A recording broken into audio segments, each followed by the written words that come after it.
$1,000 reward being offered for each inmate who escaped for their arrest. We know that Louisiana State Police is leading the search efforts in this investigation, but right now it's an all-hands-on-deck approach.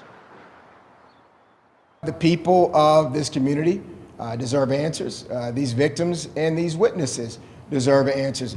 Powerful words from District Attorney Jason Williams following the search of now 7 out of 10 inmates who escaped the Orleans Parish Jail last Friday. We are all collaborating and working on the crisis at hand, which is 7 dangerous inmates at large. So far, 3 out of the 10 who initially escaped have been captured. The situation, however, highlighting the flaws that exist within the Orleans Parish Jail. Now it's an all-hands-on-deck, multi-parish approach using every tactical effort possible to make sure these 7 dangerous criminals are brought back to the jail. To have these folks now in jail and back out on the street is truly, truly frightening. If you are helping and assisting these fugitives, allowing them to remain uncaptured and not brought to justice, there will be consequences, and there may be charges for use. In addition to this situation putting the public on high alert, now victims who already suffered trauma at the hands of these criminals are on high alert as well,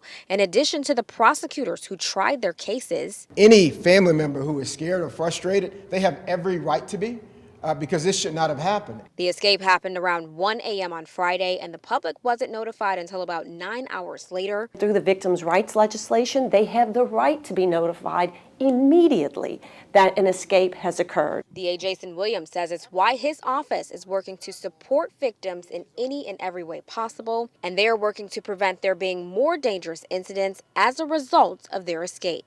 These men are facing long terms in jail. And the fact that they have not hurt someone trying to steal a car, that is the grace of God. And those inmates could have crossed parish or state lines by now, so we reached out to law enforcement partners in some of our surrounding states like Texas and Georgia to see if and how they are assisting in capturing these inmates, but we're still waiting for them to reach out back. Reporting live, Brittany Verner, WDSU News.